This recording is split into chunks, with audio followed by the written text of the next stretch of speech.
বদরের ময়দানে যেমন করা হয়েছিল, সন্তান অস্ত্র ধরেছে বাবার বিরুদ্ধে, স্বামী অস্ত্র ধরেছে স্ত্রীর বিরুদ্ধে, অথচ তারা এক বাড়িতে থাকে।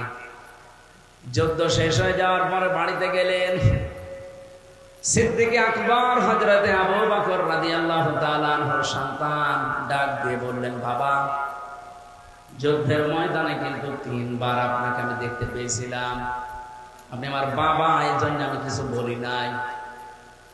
অন্য কেউ হলে তাকে আমি হত্যা করতাম। হযরতে আবু বকর খাবার খাচ্ছিলেন, থালাটা সামনের দিকে সরিয়ে দিয়ে বললেন, সন্তান, আমি তোমাকে ভালোবাসি ঠিক, তুমি তো 3 বার আমাকে দেখার পরও কিছু বলো নাই, আমি যদি একবার তোমাকে দেখতে পেতাম আল্লাহর কসম দ্বিখণ্ড করে ফেলতাম। আপনি একটু মন থেকে বলেন তো, সেরকম ময়দান সামনে একটা আসতেছে না? আসতেছে। এদেশে এখন হয় ইসলাম নাই অন ইসলাম, এর মাঝে আর কিছু নেই। আপনি দোদুল্যমান অবস্থায় থাকতে পারবেন না, হয় ইসলামের পক্ষে থাকবেন নাই বিপক্ষে থাকবেন। সামনে কিন্তু এই অবস্থায় দাঁড়াবে, এই দেশে হয় ইসলাম থাকবে নাই শয়তান থাকবে। কিন্তু আমি আশ্চর্য, অনেক ইমাম, অনেক খতিব, অনেক আলেম পর্যন্ত এখনো বলছে, যদি ইসলাম এবার না আসে, মোল্লার পেছনে এত সময় দিলাম, যদি ইসলাম না আসে তাহলে আবার ইমামতি থাকবে তো? আপনি ইমামতি নিয়ে আসেন, আর আপনার কেন এমন মনে হয় যে এবার ইসলাম আসবে না? কোন সন্তান যদি মাইক হাতে নিয়ে এলাকার মানুষকে বলে যে আমার বাবার সম্পদ আমি পাই কি না পাই আমার সন্দেহ লাগছে, ওটা কি পাগল না মাথা খারাপ? এলাকার মানুষ বলবে না যে তোর বাবার সম্পদ উত্তরাধিকারী সূত্রে তুই পাবি না, এলাকার মানুষ পাবে। 92% মুসলমানের মানুষ এই দেশে আমরা বাস করছি, আর এই দেশে এবার ইসলাম কায়েম হবে না, আপনার বিশ্বাস হয় কি করে? আমার তো এবার 100% মন ডেকে বলছে, অবস্থা যা দাঁড়িয়েছে, আমি শুধু দিনাজপুরে না, বাংলাদেশের 630টা থানা কম বেশি যাচ্ছি, সারা দেশে এখন একটা রব উঠে পড়েছে, এ দেশে এখন ইসলাম সংসদে যাবে। মাজলুমের দোয়া যেহেতু কবুল হয় আমরা বিশ্বাস করি না, করি না? ইত্তাকি দাওয়াতাল মাজলুম ফাইন্নাহা লাইসা বাইনাহা ওয়া বাইনাল্লাহি হিজাব, মুসলিম শরীফের হাদিস। নবীজি বলেন, বেঁচে থাকবা মাজলুমের বরদোয়া থেকে, কারণ মাজলুম আর আল্লাহর ভেতরে কোনো পর্দা থাকে না, হিজাব থাকে না। বলেন তো আপনি, এই যে 3টা বছর আমি জেলখানায় বিনা কারণে ফাঁসির কন্ডেম সেলের ভেতরে ছিলাম, মাজলুম ছিলাম না জালেম ছিলাম? শয়তানকেও জিজ্ঞাসা করলে বলবে যে আপনি মাজলুম। কি কথা বলেন না কেন? আমি নিজে যদি নাও বলি, আপনি যদি একটা কানাকেও জিজ্ঞাসা করেন যে আমির হামজা 3টা বছর বিনা কারণে, শুধু জেলে না, আমারে ফাঁসির কন্ডেম সেলের ভেতরে রেখে দিয়েছিল, যোগাযোগ বিচ্ছিন্ন, এমনকি খাবার দাবারও ভালো দিত না, খাবার দিলেই শুধু তেঁতুল দিত। ডাল রান্না করেছে তেঁতুল দেবে, সবজি রান্না করেছে তেঁতুল দেবে, এটা জেলখানার নিয়ম আছে। তারপরে আমারে আর মামুনুল হককে একটু বেশি দিত। তেঁতুল দিলে খাবার খাওয়া যায় পুরুষ মানুষ। চিকিৎসা বিজ্ঞানের একটা তথ্য আছে, এটা দিলে যৌবন নষ্ট হয়ে যায়। 3 বছর একাধারে এটা খাওয়াইছে। ওরা বলে না যে হুজুর মরে যাক, কিন্তু এমন এমন কাজ করেছে হুজুর যেন মরে যাক।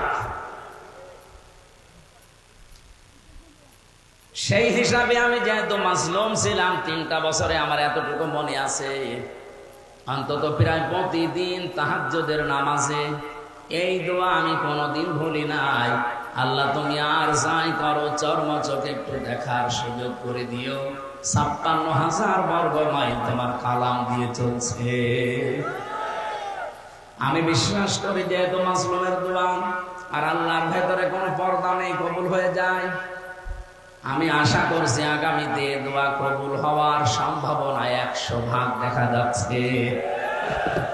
ডাকসু এবং চাকসু আজকের রিপোর্ট দিয়েছে 25 জনের ভেতরে 21 জন শিবিরের জাকসুতে বিজয় অলরেডি হয়ে গেছে। বিপদেও হয়তো, কিন্তু শুধু জল্পনা কল্পনা। এর কারণে একজন স্বতন্ত্র আব্দুর রশিদ জিতু, উনি কোন দলের না, স্বতন্ত্র থেকে ওনার নাম ঘোষণা দিয়েছে। এর নামটা আসার দরকার ছিল শিবির প্যানেল থেকে, নয়তো আপনি মাত্র 11,000 ভোট, এতটুকু ভোট গণনা করতে যদি 3 দিন সময় নেন, এ বাংলাদেশে আমরা 18 কোটি মানুষ, এতগুলো ভোট গণনা করতে সামনে কত বছর লাগতে পারে।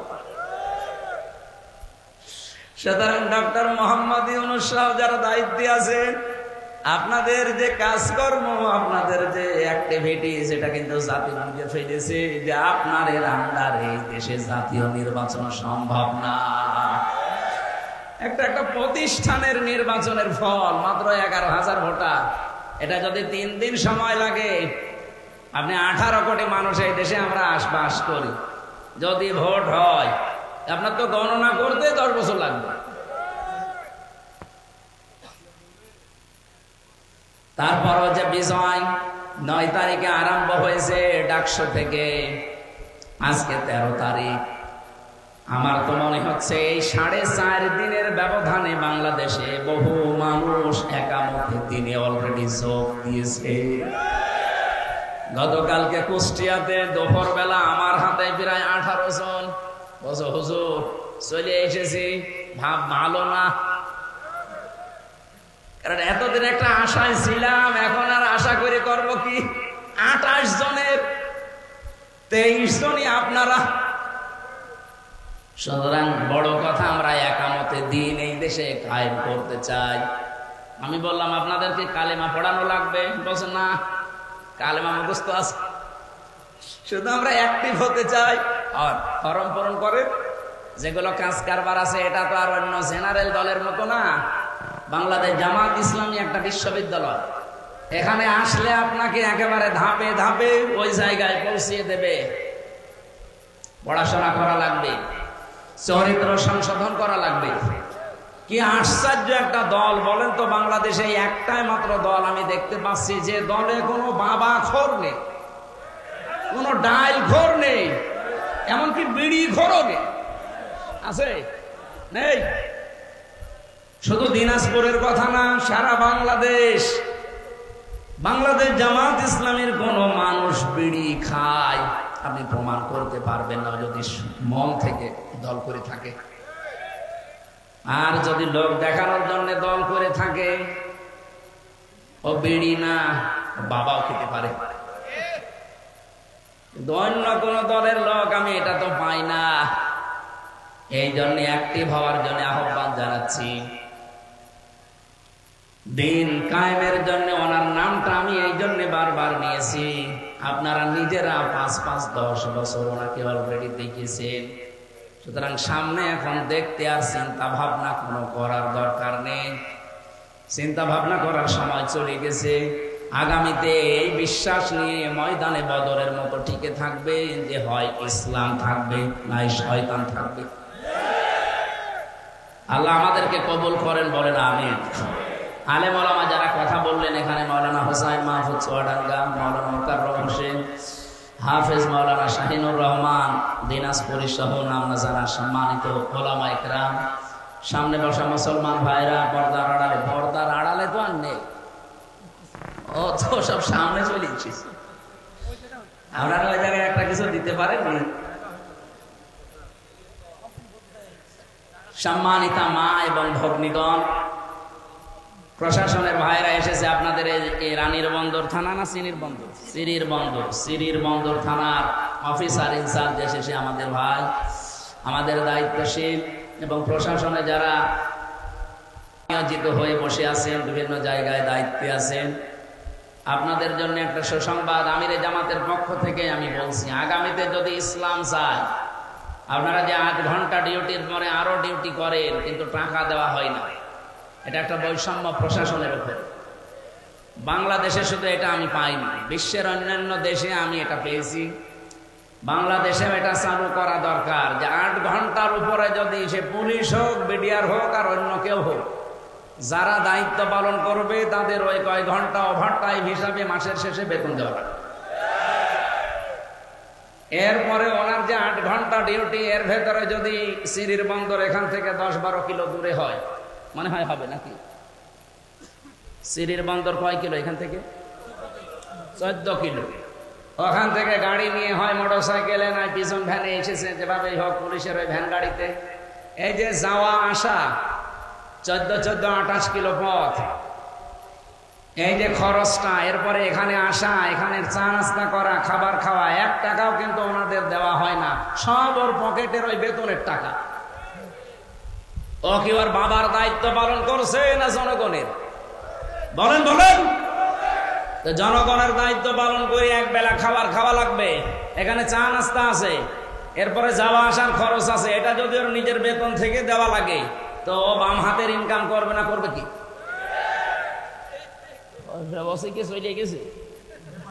আরে ভাই কি আপনাকে চেয়েছি আমি?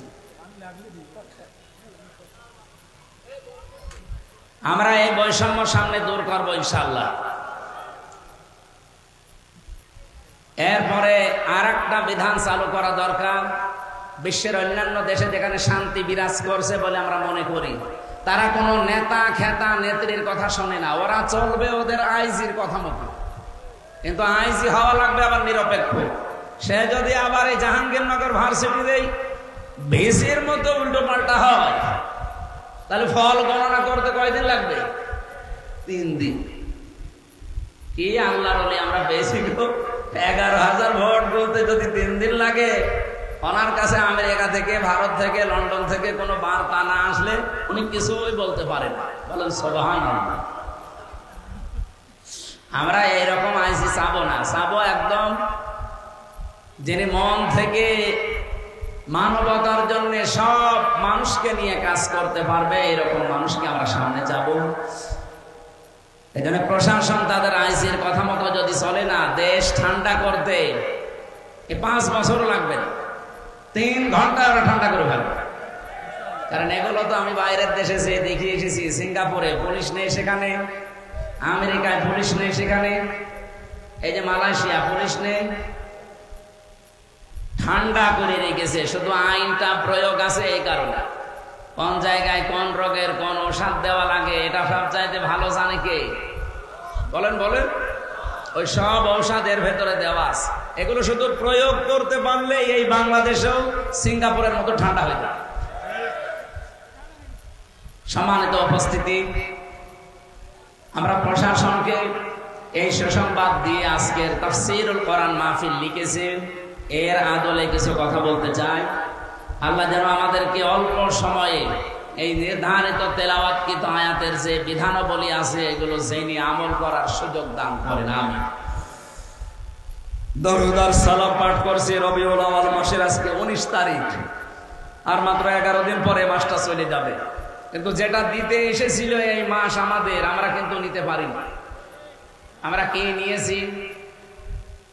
মিলাদ দেয়, হয়তো মিলাদুন নবী পালন করি আমরা। পৃথিবীতে 2টা ঈদ আছে, ঈদুল আযহা, ঈদুল ফিতর, এর বাইরে কোনো ঈদ নেই। সে মিলাদুন নবী বলেন আর অন্য নবী বলেন। যারা এগুলো বানিয়েছেন তারা বেদাত তৈরি করেছেন। আপনারা স্পষ্ট গোমরাহির ভেতরে আছেন। আশা করছি আপনারা বিবেক যদি থাকে ওটা বাদ দিয়ে দেবেন। মুসলমানদের কোনো ঈদ নেই মিলাদুন নবী নামে, ঈদ আছে ঈদুল আযহা, ঈদুল ফিতর। হ্যাঁ, কথা বুঝেন? তাও তো এই রংপুর বিভাগের মানুষেরা অনেক ভালো। চট্টগ্রামে, সিলেটে যেয়ে দেখেন, কেউ মিলাদ দিচ্ছে 5 দিন, 7 দিন, 19 দিন, কেউ 63 দিন একাধারে মিলাদ চলছে, অথচ এর অস্তিত্বই নেই। আপনি যদি মিলাদও পড়িয়ে থাকেন, মিলাদ মানে বিলাদুন থেকে, বিলাদুন মানে জন্ম, এর বাংলা অর্থ হচ্ছে জন্ম বৃত্তান্ত আলোচনা করা। আপনি রাসূলুল্লাহর জন্ম বৃত্তান্ত আলোচনা করেন, সেখান থেকে যেটা নেওয়ার ওইটা নেন। কি নেবেন? আপনি রাসূলুল্লাহর মিলাদ পড়ছেন মনে করেন, আমি আপনাকে নিষেধ করেও তো ঠেকাতে পারছি না, করেন। এখান থেকে যেটা নেবেন 27টা বিষয় নেওয়া যায়। এর প্রথম নাম্বারে নেওয়া লাগবে হক। কি বললাম? বলেন বলেন। সিরাত ইবনে হিশাম,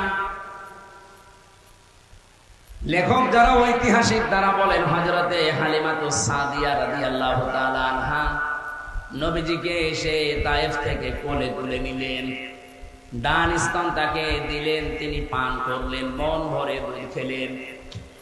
বাম স্তন যখন দিয়েছেন সঙ্গে সঙ্গে মুখ বের করে নিলেন।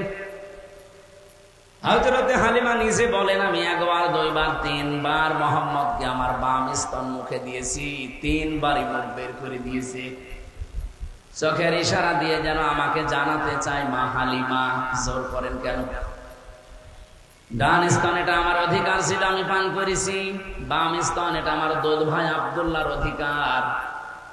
আমি দুনিয়ায় ভাইয়ের হক নষ্ট করার জন্য আসি না, এসেছি ভাইয়ের হক ফিরিয়ে দেওয়ার জন্য। দিনাজপুরবাসী, যেই নবী মায়ের কোলে বসে ভাইয়ের হক নষ্ট করে না, ফিরিয়ে দেয়, সেই নবীর উম্মত আমরা। যত বড় হচ্ছি তত হক মারার জম হচ্ছে। এখানেও কত আল্লাহর ওলি বসে আছে যারা ভাইয়ের হক মেরে খায়। এমনকি অনেকে বোনকে জমি দিতে চায় না, বলে বোনের আবার জমি দেওয়া লাগবে। এদিক ওদিক করে মাঠের জমি যদি দেয়, বাড়ির সম্পদ দিতে চায় না, বলে বাড়িটাও দেওয়া লাগবে। বাড়িটা দেওয়া লাগবে মানে তোমারে জন্ম দিয়েছে তোমার বাবা, আর ওইটা ডাউনলোড করে নিয়ে এসেছি। ওইটাও যদি বাবার জন্ম হয়ে থাকে তারে দেবেন না কেন? কোরআনের নির্দেশ ছিল, ইউসিকুমুল্লাহু ফি আওলাদিকুম লিযযাকারি মিসলু হাযযিল উনসায়াইন। আমি আল্লাহ তোমাদেরকে উপদেশ দিলাম, নসিহত করলাম, আদেশ করলাম এইটা, যে এক ছেলে সম্পদের যা পাবে, দুই মেয়ে তাই পাবে। এখানে কি মাঠের সম্পদ পাবে, বাড়ির সম্পদ পাবে না, এমন কথা আছে? সুতরাং যারা শরিক মেরে খান, শরিককে ফাঁকি দেন, আমার মনে হয় এই ওয়াজ এলাকায় না করাই ভালো। এই এলাকায় তো সব নেই, আছে। যদি কেউ এরকম করে থাকেন, আপনাকে আমি সতর্ক বাণী শোনাচ্ছি, ফেরত দিয়ে দেন, নাই তো ওই দিন থেকে আপনার ইবাদত কবুল বন্ধ হয়ে আছে। এমনকি যখন মারা যাবেন আপনি বেঈমান হয়ে মরবেন, ঈমান পাবেন না। এখানে হয়তো হাজারো মানুষ আছে, এই জন্য আপনি লজ্জা পাচ্ছেন, হাত তুলবেন না।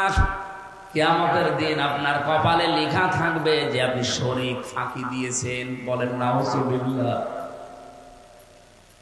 কোন পাপীকে তার পাপ সম্পর্কে আল্লাহ কিয়ামতে জিজ্ঞাসা করবে না। ইয়ারাফুল মুজরিমুনা বিসীমাহুম ফায়ুখাযু বিন নাওয়াসি ওয়াল আকদাম। জবান খুলে বলেন, ফাবিআইয়ি আলাই রাব্বিকুমা তুকাদ্দিবান। কিয়ামতের দিন পাপিষ্ঠ যারা, তাদের চুল ধরে আর কদম ধরে আল্লাহ টান দিয়ে জাহান্নামে নিয়ে যাবে। কোন পাপীকে আল্লাহ জিজ্ঞাসা করবে না এই পাপ করেছিলি না, তার 3.5 হাত বডির ভেতরে ওই পাপের চিহ্ন আল্লাহ ফুটিয়ে তুলবে। মানুষের বিচার আর আল্লাহর বিচারের ভেতরে পার্থক্য এইটাই। জজ সাহেব আমার সম্পর্কে কিছু জানে না, আমাকে জিজ্ঞাসা না করলে। বিচারক যিনি আছে, আমাকে কিন্তু 3 বছরই মাঝে মাঝে আদালতে নিয়ে জিজ্ঞাসা করেছিল, এটা করেছেন, এটা করেছেন। যতগুলো কাজ আমারে জিজ্ঞাসা করেছে সব আমি অস্বীকার করেছি, কারণ আমি একটাও জানি না। আমার প্রথম মামলা ছিল, আমি নাকি আনসারুল্লাহ বাংলা টিমের প্রধান। ও সাতাশে কি আমি আজ পর্যন্ত জানি না। উনি আমার বিচার করেছে 3 বছর ধরে, অথচ আমাকে জিজ্ঞাসা করা ছাড়া উনি কিছুই জানে না। মহান আল্লাহ বলেন, কিয়ামতের দিন আমি কাউকে কিছু জিজ্ঞাসা করব না। ওর এই কপাল থেকে শুরু করে পা পর্যন্ত পুরা শরীরের ভেতরে ফুটিয়ে তুলবো ওই গুনাহটা। যে সেই ধরনের অপরাধ দুনিয়ায় করেছে আল্লাহ তাকে ওই ধরনের চিহ্ন দেবে। এই আয়াতের তাফসীর পড়তে গিয়ে আমি 10 রকমের আকৃতির কথা পেয়েছি। কোন মানুষ যদি পৃথিবীতে মানুষের সম্পদ মেরে খায়, আত্মসাৎ করে, ফাঁকি দিয়ে খায়, জোর করে, এমনকি চাঁদাবাজি করে, এটা আমার মনে হয় বলা ঠিক হলো না। দিনাজপুরেও চাঁদাবাজি আছে। যেভাবে খান না কেন, আপনি এই সম্পদ যদি ফেরত না দিয়ে মরে যান দুনিয়া থেকে, আপনি লিখে নিতে পারেন কিয়ামতের দিন আপনার এই সুন্দর চেহারা আর থাকবে না, আপনি হবেন কিয়ামতের দিন কুকুরের মতো। কুকুরের স্বভাব কি? 2টা কুকুরকে আপনি খাবার দেন, পাশাপাশি দিয়ে রাখবেন, একটাকে যা দিয়েছেন মরণ পর্যন্ত খেলেও ফোরাবে না, এত খাবার ওর কাছে আছে। এরপরেও দেখবেন অন্যেরটায় হামলা দেয়। এরকম স্বভাব বাংলাদেশে নেই। নিজের যা আল্লাহ দিয়েছে ও যদি সারা জীবন বসে বসে খায় তাও ফোরানোর কথা না, এরপরেও দেখবেন চেয়ার পেলে শুধু চাঁদাবাজি করে। আপনি অন্যের সম্পদ যে নিজের দখলে নিয়ে নিলেন, কি হয়েছে আপনি জানেন? এদিকে তাকান, খুব গুরুত্বপূর্ণ বিষয়। কি হয়েছে আপনি এবার শোনেন। আবি যার রাদিয়াল্লাহু তাআলা আনহু قال قال النبي صلى الله عليه وسلم من ادعى ما ليس له فليس منا وليتبوأ مقعده من النار رواه মুসলিম। নবীজি বলেন, যেই জিনিস তোমার না ওই জিনিস যদি নিজের দখলে নিয়ে নাও, আবার বলছি, যেই জিনিস তোমার না ওইটা যদি নিজের দখলে নিয়ে নাও, সে যেভাবেই হোক, চুরি করে হোক, ডাকাতি করে হোক, প্রতারণা করে হোক, ছিনতাই করে হোক, চাঁদাবাজি করে হোক, যেভাবেই হোক যদি নিজের দখলে নিয়ে নাও, ওই দিন থেকে 2টা শাস্তি তোমার জন্য নির্ধারিত। 1 নম্বরে ফালাইসা মিন্না, ওই দিন থেকে তুমি আমার উম্মত থেকে খারিজ হয়ে গেছো। আমার তো মনে হয় বাংলাদেশে আগস্টের 5 তারিখের পর থেকে এই সেপ্টেম্বরের 13 তারিখ পর্যন্ত এই 1 বছর, এই 1.5 মাসের ভেতরে বহু মানুষ নবীর উম্মত থেকে বের হয়ে গেছে। এ জেলায় হয়তো কম, আমাদের কুষ্টিয়ায় বেশি। অনেকেই যা পেয়েছে বাবা শাহজালাল, সব হালাল। 2 নাম্বারটা আর একটু কঠিন, ওয়ালিয়াতাবাওয়া মাকআদাহু মিনান নার। নবীজি বলেন, সে যেন জাহান্নামে নিজের একটা স্থান বরাদ্দ করে নিল। বলেন নাউজুবিল্লাহ। হাদিসের ইবারত পড়লে, ব্যাখ্যা পড়লে আমার কাছে ভয় হয়, বাংলাদেশে বহু মানুষ অলরেডি এই হাদিসের ভেতরে পড়ে গেছে। এবার আমি টিকা বলছি হাদিসের, এদিকে তাকান। অনেক মানুষের ভেতরে এই টেনশন ঢুকে গেল যে আমি নবীর উম্মত থেকে বের হয়ে গেলাম। হ্যাঁ, এই যে কিছু মানুষ কিন্তু অনেকেই বলা আরম্ভ করেছে, যারা চাঁদাবাজিতে লিপ্ত, তারা বলেছে ইসলামী ব্যাংকও ছিনতাই হয়ে গেছে। না, এটা মিথ্যা কথা। কোন জিনিস যদি আপনার থাকে, সেটা হাতছাড়া হয়ে গিয়েছিল, আপনি আবার ওটা ফেরত পেয়েছেন, তাহলে এই হাদিসের শাস্তির আওতা মুক্ত থাকবেন আপনি। ইসলামী ব্যাংকে আপনার বাবার জাতেরটা তারা ফেরত পেয়েছেন। কি কথা বললেন দেখেন? যাদের রক্ত ঘাম পানি করা, মাথার ঘাম পায়ে ফেলে বানানো ব্যাংকটা তিল তিল করে তারা বানিয়েছিল, এই জালেমরা এগুলো কেড়ে নিয়েছিল, ছিনতাই করে নিয়েছিল, এখন তারা আবার ফেরত পেয়েছে। সুতরাং এই হাদিসের শাস্তির আওতা মুক্ত থাকবে তারা। কিন্তু আপনার নিজের তো না, আপনি জোর করে আর একজনের জিনিস নিয়ে চলে আসেন, কিয়ামতের দিন আপনার এই আকৃতির উপরে লেখা থাকবে আপনি চাঁদাবাজ, অথবা চেহারা এমন তৈরি করে দেবে যে স্বভাব পৃথিবীর কোন পশুর ভেতরে আছে। যেমন কুকুরের কথা বললাম, কিছু মানুষের আকার হবে সাপের মতো। সাপের কাজ কি? একটা মানুষকে সবল দেয়, লোকটা মরে যায়, সাপের কোনো লাভ হয়? বলেন বলেন। পৃথিবীতে বহু মানুষ এরকম আছে, ও সকাল থেকে ধান্দায় থাকে কার 12টা বাজাবো, কারে মিথ্যা মামলা দেব, কার বিরুদ্ধে মিথ্যা সাক্ষী জোগাড় করব, তার কাছ থেকে শুধু বেটে খাবে, এরকম মানুষ নেই? আপনি যা করেছেন করেন, হয়তো সম্পদের পাহাড় বানাবেন মিথ্যা মামলা মিথ্যা সাক্ষী দিয়ে। এটা আমার মিথ্যা মামলা আর 4 জন মিথ্যা সাক্ষী জোগাড় করে 32 লাখ টাকা আমার বাবার কাছ থেকে নিয়েছে। এটা যে টাকা তো আপনি ভোগ করতে পারছেন না, এখন তো নিজেই পালিয়ে বেড়াচ্ছেন। অবৈধ ইনকাম যারা করে তারা পারবে না। সেদিন সিঙ্গাপুরে গিয়েছিলাম, যে হোটেলের নিচে নামলাম, নেমে দেখি আল্লাহর এক ওলি চা খাচ্ছে বসে বসে। কি এখানে কি? হুজুর আমরা আগেই পালিয়েছি। 3 তারিখে দেখলাম ভাব ভালো না, ওই রাতেই টিকিট কেটে চলে এসেছি।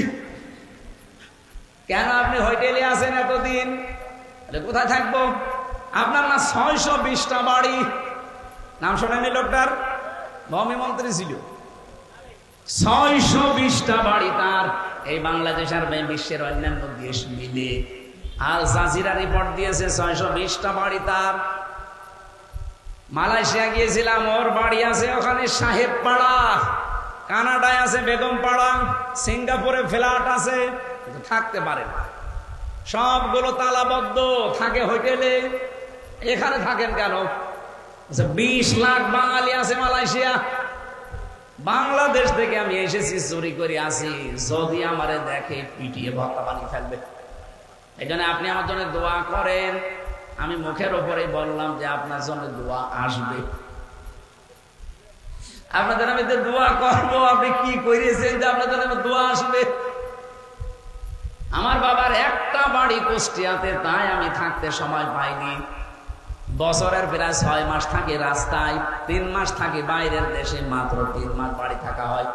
আর আপনি এই ছোট্ট জীবনে 620টা বাড়ি বানিয়েছেন। আপনি মানুষ, হুজুর আর লজ্জা দিয়েন না।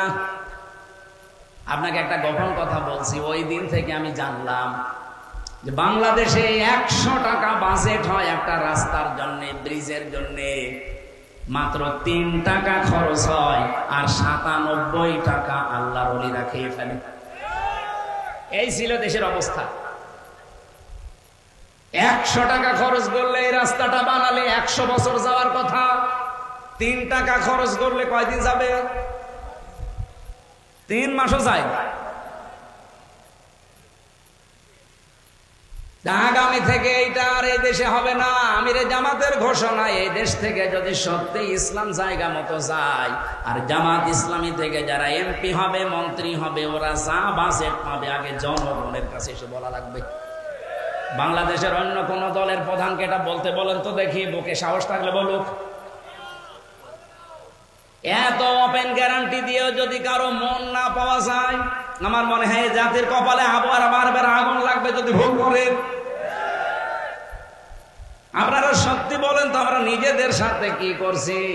আরে ভাই, আমার বাবার, আমার নিজের যা আছে, আমার তাই উত্তপ্ত রাস্তায়, ঝামেলাপূর্ণ রাস্তায় না আসলেও হয়, কিন্তু আমি এসেছি, এবার দেখতে পাচ্ছি এই দেশে আমার দিন কায়েম করা লাগবে।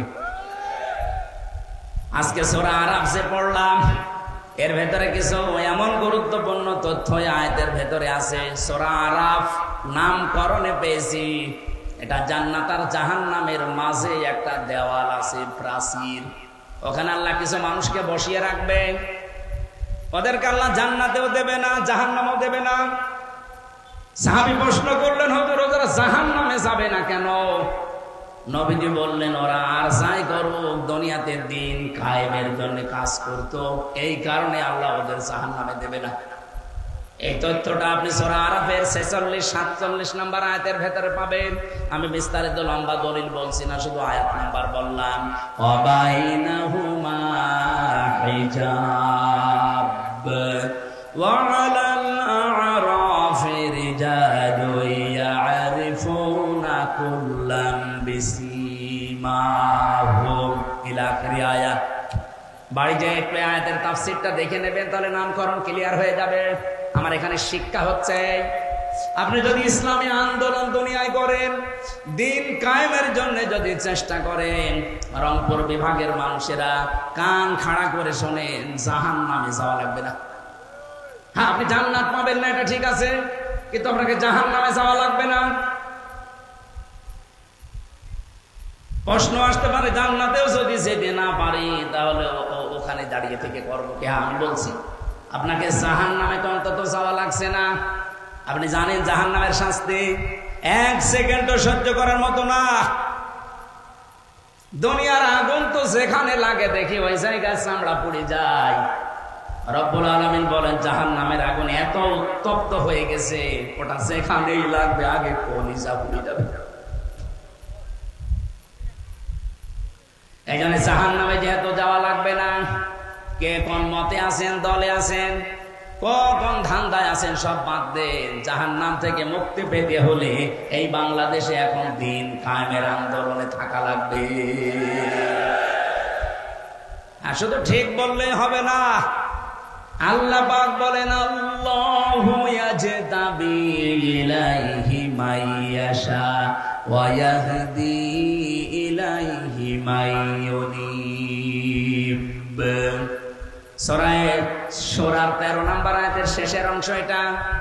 আমি আল্লাহ যাকে নির্বাচিত করি, পছন্দ করি, মনোনীত করি, আমি তাকে ভালোবাসি। আল্লাহ পাক বলেন যে লোকটা মন থেকে আমার দিকে ফিরে আসতে চায়, এই মানুষটাকে আমি দিন কায়েমের জন্য নির্বাচিত করে কাজে লাগিয়ে দেই। এই বাংলাদেশে এখন 18 কোটি মানুষ, আমরা মাত্র 7 কোটি 20 লাখ। একটা জরিপ পেলাম 1 তারিখে, 7 কোটি 20 লাখ মানুষ এখন এই বাংলাদেশে বলছে যে আমরা এই দেশে আল্লাহর দিন কায়েম করতে চাই।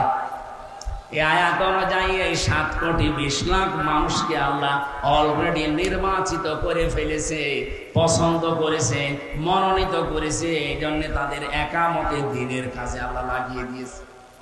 আপনি যেহেতু এখন আসতে পারেননি, তার কারণ হচ্ছে ওয়াহদি ইলাইহি মাইয়ুনিব। আপনাকে মন থেকে ফিরে আসা লাগবে। মন থেকে ফিরে আসেন, আপনাকে দিয়ে আল্লাহ এই ময়দানে কাজ করাবে। হ্যাঁ, এটা বললে সবচাইতে বেশি খারাপ লাগবে কাদের? এর আয়াতের আগের শব্দগুলোতে আল্লাহ দিয়েছেন, কাবুরু আলাল মুশরিকিনা মা তাদউহুম ইলাইহি। হ্যাঁ নবী, আপনি দিন কায়েমের জন্য ডাক দিচ্ছেন মানুষকে। এই কথা শুনলে সবচাইতে বেশি রাগ হবে, মন খারাপ করবে, আপনাকে মারতে আসবে, রেগে যাবে ওই মানুষগুলো। কারা? যারা মুশরিক, যারা শিরিক করে, তাদেরকে আমরা কি বলি? বলেন বলেন। সুতরাং আল্লাহর এই জমিনে দিন কায়েমের কথা বললে যাদের রাগ হয়, মন খারাপ হয়, আপনি বিশ্বাস করতে পারেন আপনি শিরিক করছেন। এক কথা বলেন না কেন? আপনি হয়তো বলতে পারেন কই আমি তো শিরিক করি না, তাহলে কোরআন মিথ্যা হয়ে যাবে। অবশ্যই আপনার কোনো না ভাবে শিরিক হচ্ছে। আপনি একটু আবিষ্কার করেন যে আপনার দ্বারা শিরিক হচ্ছে। শিরিক হলে সে লোকটা মুশরিক, আর মুশরিকের কাছে দিন কায়েমের কথা বললে খারাপ লাগবে। আমার কথা বোঝা যায়নি? সুতরাং দিন কায়েমের রাস্তায় থাকেন, জাহান্নামে যাওয়া লাগবে না, গ্যারান্টি দিয়ে দিলাম। যান। হ্যাঁ, এরা জান্নাতেও যাবে না। প্রশ্ন আসতে পারে জান্নাতেও যাবে না, কারণ কি? নবীজি বলেন একটাই কারণ, ওদের সব ভালো ছিল কিন্তু মা বাবার সাথে সম্পর্ক খারাপ ছিল। এরকম মানুষ এই দিনাজপুরে নেই। এই পাশের জেলা নীলফামারী, কিশোরগঞ্জ একটা থানা আছে না? আমি জেল থেকে বের হয়ে একবার এসেছিলাম গত বছরে। ওখানে একটা বৃদ্ধাশ্রম আছে। আমারে নিয়ে গেল দেখার জন্য। দেখে এইদিকে মারা, এইদিকে বাবারা চেয়ার নিয়ে বসে আছে।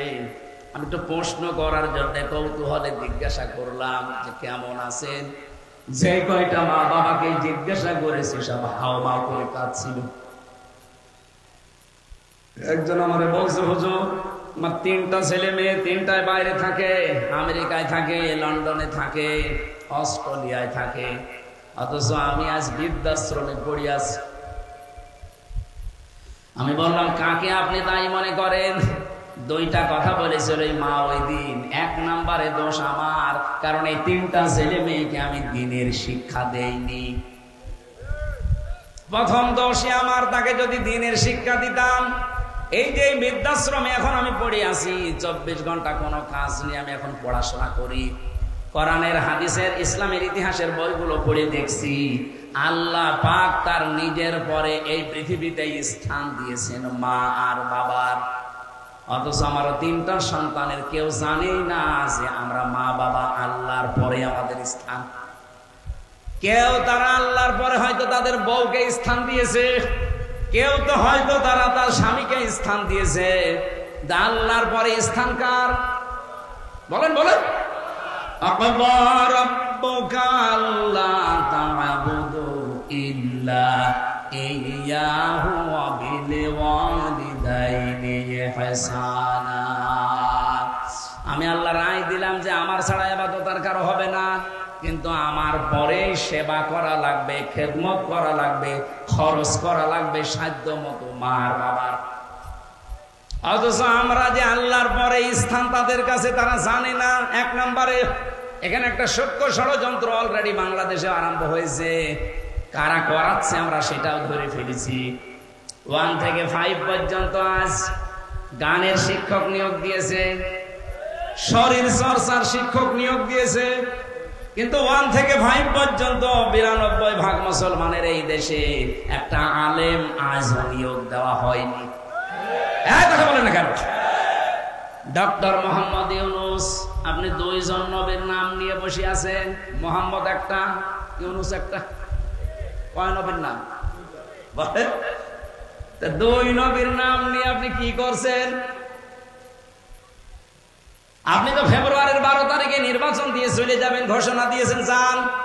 কিন্তু যাওয়ার আগে এমন একটা কাজ করে যান এই দেশে মানুষের অন্তরে আপনি অমর হয়ে থাকবেন। আমরা 1 থেকে 5 পর্যন্ত আমাদের ছেলে মেয়েদেরকে দিনের শিক্ষার জন্য একজন আলেম শিক্ষক চাই না। কারা চান দেখি? লিল্লাহে তাকবীর। দেখেন তো, হাত তোলেন কে? আলহামদুলিল্লাহ। একটা জায়গা মতো চলে যাবে, যদি নাও যায় আরো সে চলে গেছে। হযরত ইব্রাহিমের পক্ষে একটা ব্যাংক থাকার কারণে যদি তার প্রসাব পাক হয়ে যায়, আজকে কোরআনের দিনের শিক্ষার পক্ষে যারা হাত তুলেছেন কিয়ামতের দিনে এইটাই বিচারে কাজে লাগবে। আর আমরা শুধু কাজে লাগবে বলি না, এই জমিনে আমরা চাই এখন যদি কেউ না করেন আগামী থেকে এটা করা হবে ইনশাআল্লাহ। 1 থেকে 5 পর্যন্ত বিশেষ করে একজন মাওলানা শিক্ষক তো মাস্ট বি দেওয়া হবে, নয়তো এই ছেলে মেয়েগুলো বড় হয়ে ওই কার মতো হবে আমি নাম নিলাম না। এখন কিছু নাস্তিক নতুন নতুন তৈরি হচ্ছে, হারপিক মজুমদার, ডাক্তার জাহেদ, আর যেগুলো আছে বাকিগুলো তো পালিয়েছে। আমাদের সন্তানদেরকে আমরা হারপিক মজুমদারের মতো বানাতে চাই না। এই কথা বলেন না কেন?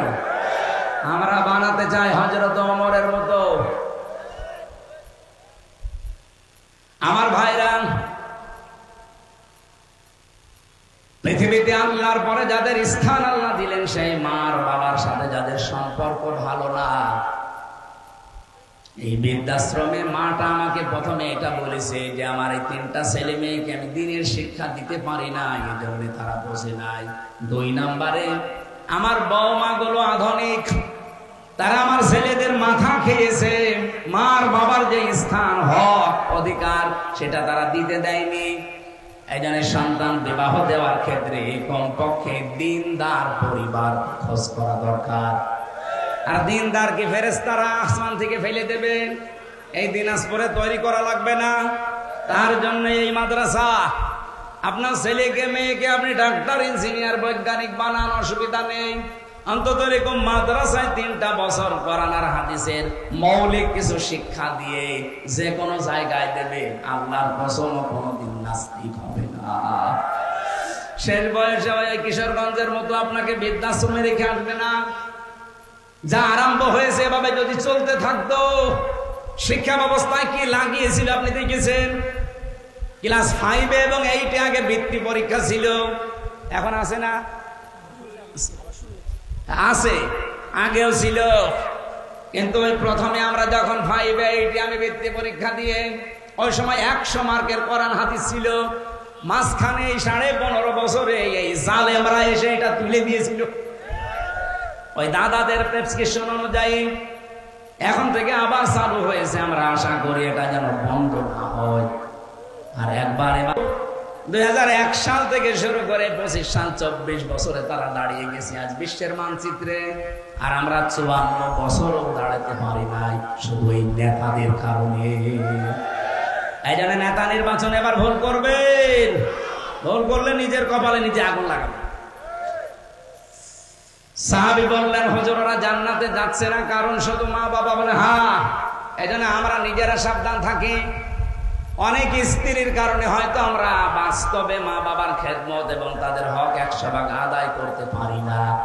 এরকম ডাইনি স্ত্রী দেশে নেই? কার বউ এরকম হাত তোলেন তো? এই এলাকায় নেই আলহামদুলিল্লাহ।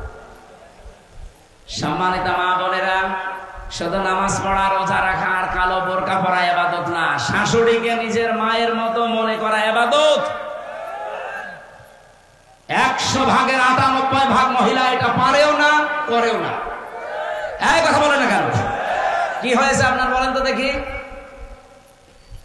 আপনার স্বামী তার মা বাবার জন্য সাধ্য মতো খরচ করে, তার বোনের জন্য, ভাইয়ের জন্য রক্তের সম্পর্ক ঠিক রাখে। আপনার বাবার বাড়ি থেকে সম্পদ এনে দিচ্ছে, কোন কারণে আপনি বাধা দেন বলেন? এই উচিত কথা বলতে গেলে কিছু মহিলার মন পাওয়া যায় না, তারা গালি দেয় আর বলে হুজুর যেন মরে। আমি তো মরবো, আপনিও মরছেন। আশা করছেন নিজেকে পাল্টান, কয়দিন থাকবেন? আর 100 বছর পরে তো এখানে আর থাকতে পারবেন না, ঠিক মাটির নিচে যাওয়া লাগবে। আপনার কারণে আপনার স্বামী মা বাবার সাথে সম্পর্ক ঠিক রাখতে পারে না, তার আপন বোন, আপন ভাইয়ের সাথে রক্তের সম্পর্ক শুধু আপনার ছোট বোনের কারণে। আমি কি বেশি বললাম? এরকম বউ দেশে নেই। মেয়েদেরা তো লজ্জা দেওয়ার পরে ওদের লজ্জা হয় না, লজ্জা হবে কি করে? লজ্জা তো নেই। এই জন্য আল্লাহ লজ্জা নাযিল করেছেন। রব্বুল আলামিন বলেন, ইয়া বানি আদম ক্বাদ আনজালনা আলাইকুম লিবাসা। হে বনি আদম সন্তান, নারী হোক আর পুরুষ হোক, সবাইয়ের ভেতরে আছে। এমনকি শুধু মুসলমানকে বনি আদম বলা হয় না, পৃথিবীতে যত ধর্মের মানুষ আছে সবাই আল্লাহর কাছে বনি আদম। কথা বলেন না কেন? সুতরাং অন্য ধর্মের মানুষও যদি আশপাশে থাকেন, আপনাদের জন্য আজকের আয়াত। শুধু যদি ইমানদার মুসলমানদের জন্য হতো তাহলে ইয়া আইয়ুহাল্লাযীনা আমানু আল্লাহ বলতো। এখানে ইয়া বানি আদম, হে আদমের সন্তানেরা, ক্বাদ আনজালনা, অবশ্যই আমরা নাযিল করেছি, আলাইকুম, তোমাদের উপরে, লিবাসান, পোশাক। এরপরে ইউবারি সাওয়াতিকুম, অরিশা, এটা দিয়ে যেন নিজের লজ্জা নিবারণ করতে পারো এবং সৌন্দর্য বৃদ্ধি করতে পারো। এখানে দুইটা অর্থ আছে। পোশাকের 1 নাম্বার কাজ হচ্ছে নিজের শরীরের যে অঙ্গ প্রত্যঙ্গ গুলো আছে এগুলো ঢেকে রাখা। 2 নাম্বারে সৌন্দর্য বৃদ্ধি করা। এই সৌন্দর্য বৃদ্ধি করা একমাত্র পোশাক শুধুমাত্র স্ত্রী স্বামীর সামনে, স্বামী স্ত্রীর সামনে পড়বে। আর বাকি জায়গাগুলোতে আপনাদের এই শরীরকে ঢেকে রাখার জন্য আল্লাহ পোশাক দিয়েছেন। তার পোশাকের প্রথম কাজ লজ্জা নিবারণ করা।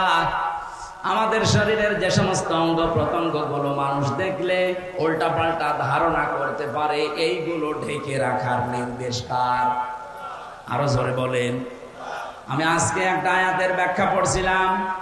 রব্বুল আলামিন বলেন, ইয়া আইয়ুহান নাবিয়্যু কুল লিআজওয়াজিকা ওয়া বানাতিকা ওয়া নিসাইল মুমিনিনা ইউদনিনা আলাইহিন্না মিন জালাবিবিহিন্না।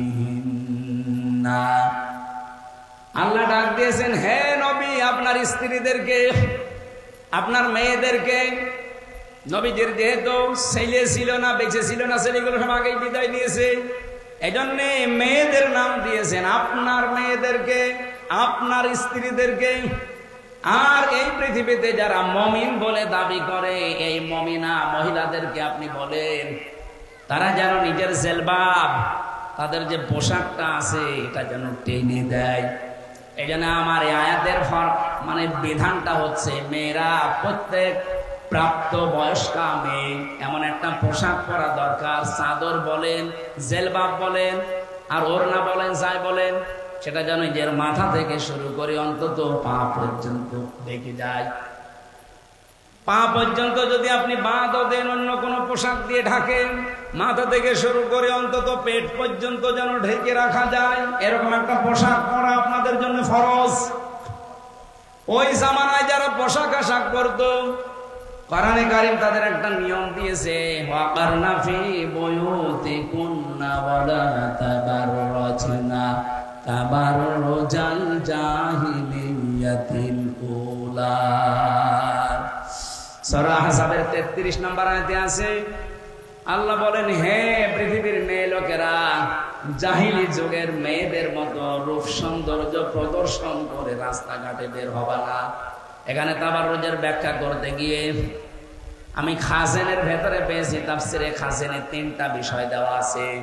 কোন মহিলার ভেতরে যদি এই 3টা বিষয়ের একটা পাওয়া যায়, ও জান্নাতে পাওয়া দূরের কথা, জান্নাতের ঘ্রাণও পাবে না। তাবাররুজের 1 নাম্বার অর্থ হচ্ছে, মেয়েরা যখন রাস্তাঘাটে আসে তখন তাদের পোশাক হয়ে যায় 8-60। এই জন্য মেয়েদের চোস পায়জামা পরা যায় নেই, মেয়েদের পোশাক হওয়া লাগবে ঢিলা ঢালা। 2 নম্বরে যখন রাস্তাঘাটে আসে তখন ওদের সাজগোজ বেড়ে যায়। আপনি সাজতে পারেন একজন বিবাহিত মহিলা শুধুমাত্র তার স্বামীর জন্য, এমনকি তার বাবাকে দেখাতে সাজাও মেয়েদের জন্য জায়েজ নেই। হযরত ফাতেমা একদিন সাজগোজ করে বাইরে যাচ্ছিল, হঠাৎ নবীজি বললেন, মা কোথায় যাও? বলছে বান্ধবীদের বাড়ি। বলে দাঁড়াও, পৃথিবীতে যদি অন্য কাউকে সাজগোজ দেখাতে তুমি বেশি অ্যাক্টিভ হয়ে কাজ করো, তোমার স্বামী বাদ দিয়ে পৃথিবীর অন্য কোন মানুষকে যদি সাজগোজ দেখাতে ব্যাকুল হয়ে পড়ো, ফাতেমা তোমাকে বলছি জান্নাতের সাজ থেকে আল্লাহ তোমাকে বঞ্চিত করে দেবে। হযরতে ফাতেমা বলেন, ওই একদিন শুধু বাবার কাছে শুনেছিলাম, জীবনে আর কোনদিন আমার স্বামী হযরতে আলী ছাড়া আমি কারো জন্য আর সাজি নাই। মেয়েরা যারা এসেছেন খুব ভালো করে খেয়াল করে রাখবেন, এটা তাবাররুজের 2য় অর্থ। আপনি সাজগোজ করবেন না তা না, করবেন কিন্তু স্বামীর জন্য। এখানে একটা মাসলা আছে, মেয়েরা বালেগা হয় যেই দিন থেকে, ওই দিন থেকে তাদের নামাজ রোজা ফরজ। পর্দা তো এর আগেই ফরজ, নামাজ আর রোজা ফরজ বালেগা হওয়ার পর। কখন হয়? যেই দিন থেকে মেয়েদের শরীর খারাপ হয়, সেটা হয় 12 বছরে, 13 বছরে, 14 বছরে, 15 বছরে, যার যে বয়সে হয়। যখন হবে আপনার স্বামীকে আপনি টাচ দেবেন যে তোমার মেয়ে কিন্তু নামাজ ফরজ হয়ে গেছে, রোজা ফরজ হয়ে গেছে, এই অবস্থাটা আপনার স্বামী তো আর জানে না, তাকে জানাবেন।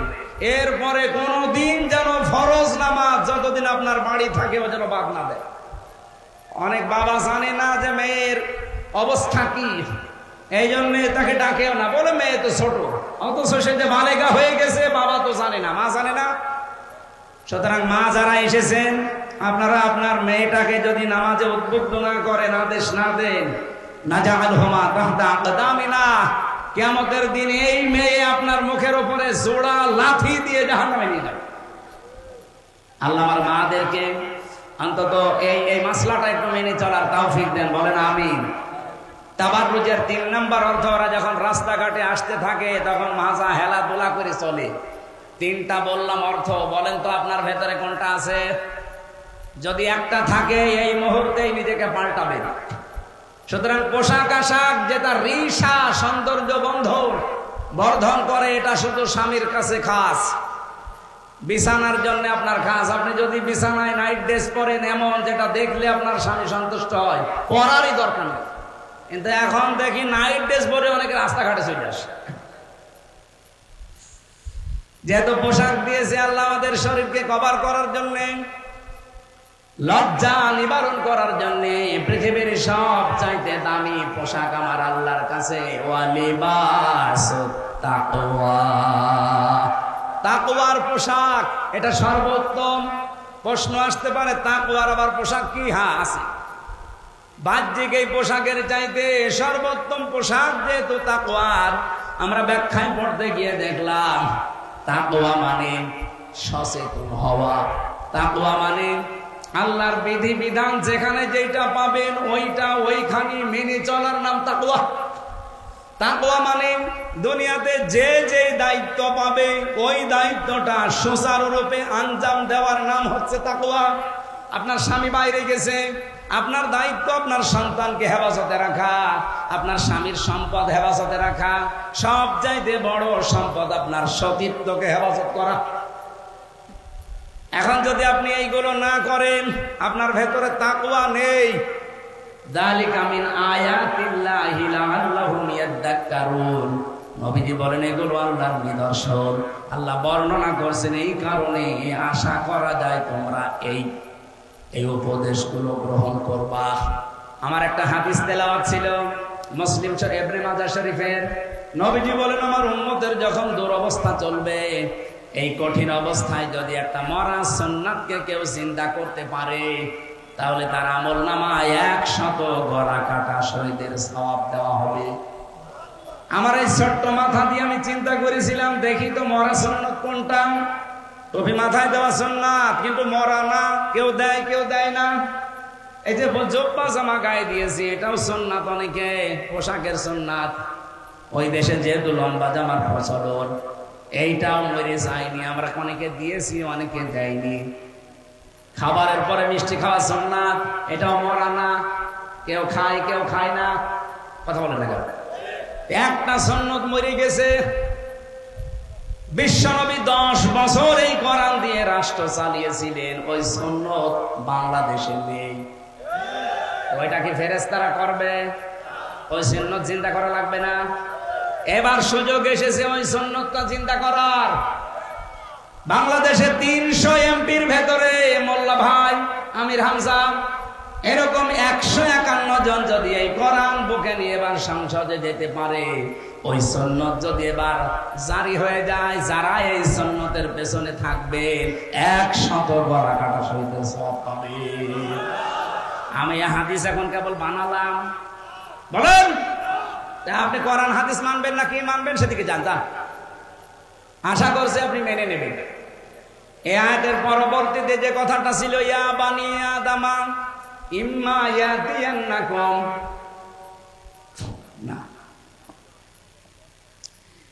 ইয়া বানি আদামা লা ইয়াফতিনান্নাকুমুশ শাইতানু কামা আখরাজা আবাওয়াইকুম মিনাল জান্নাতি আনসিউ আনহুমা লিবাসাহুমা লিইউরিয়াহুমা সাওয়াতিহিমা ইন্নাহু ইয়ারাকুম হুয়া ওয়া ক্বাবিলুহু মিন হাইসু লা তারাওনাহুম ইন্না জাআলনাশ শায়াতিনা আউলিয়া লিল্লাযিনা লা ইউমিনুন। এখানে আমাদের আদি পিতা আদম এবং হাওয়াকে তাদের একটা কাহিনী বর্ণনা করা আছে শিক্ষার জন্য। তাদেরকে শয়তান যেহেতু ধোঁকা দিয়ে বোকা বানিয়ে পোশাক আশাক খুলে ফেলেছিল, আমি তাফসীর পড়তে গিয়ে দেখেছি শয়তানের এই উদ্দেশ্য ছিল না যে আদম হাওয়াকে জান্নাত থেকে বের করে দেবে। তার প্রথম উদ্দেশ্য ছিল যে তাদেরকে আমি উলঙ্গ করব, তাদের লজ্জা স্থানে একে অন্যকে দেখাবো। বলে নাউজুবিল্লাহ। তাহলে শয়তান চায় আমরা যেন উলঙ্গপনা করি, বেহায়াপনা করি, অশ্লীলতা ছড়াই, এটা শয়তান চায়। আর আল্লাহ আমাদেরকে দেখতে চান পোশাক পরা অবস্থায়। এজন্য জান্নাতের ভেতর আদম হাওয়া ন্যাংটা ছিলেন না, পোশাক ছিল। আর যারা নিজেদেরকে উলঙ্গ অর্ধ উলঙ্গ করে জাতির সামনে প্রদর্শন করে খুব ভালো মনে করেন, আপনি মনে করবেন আপনি আর আদমের সন্তান নিয়ে, আপনি শয়তানের সন্তান হয়ে গেছেন। কারণ শয়তানের অভ্যাস এটা। দাম্পত্য জীবনের যে কলহ চলছে এখন পারিবারিক জীবনে, এমন কোন পরিবার আছে 100টার প্রায় 99টা পরিবারে এই সমস্যা লেগে আছে। জেলখানায় বসে আমি একটা হালকা টাচ পেয়েছিলাম, লিখেছিলাম হালকা হালকা, তো লিখতেও দেয় না, খালি কলম কেড়ে নেয় কারারক্ষীরা। দাম্পত্য জীবনের সমস্যা এবং তার সমাধান কি করে করা লাগে, ওখান থেকে টাচ দিয়ে দিয়ে বাইরে এসে আমি এটা করেছি। 120 পৃষ্ঠা করা আছে, একটা ছেলেদের জন্য, একটা মেয়েদেরকে নিয়ে যে পড়াবেন এটা পড়াটা, আর মেয়েরা নিয়ে স্বামীদেরকে এটা পড়াবেন পড়াটা। আশা করছি কিছু ফল পাবেন। আর আদর্শ হিসাবে কাউকে মানতে চাইলে এই যে এই বইটা 6টা বিষয় দেওয়া আছে। এই 3টা বই এখানে আছে কিনা জানি না, যে গাড়িতে আছে বামে, আপনারা নিয়ে যেন কাজে লাগবে। এখন যেহেতু মাগরিবের পরে আর একটা অনুষ্ঠান আছে, এসার পরে সেই গোবিন্দগঞ্জে, এখন না গেলে পাওয়া যাবে না। আল্লাহুম্মা আমিন। লা ইলাহা ইল্লা আনতা সুবহানাকা ইন্নী কুনতু মিনাজ জালিমিন।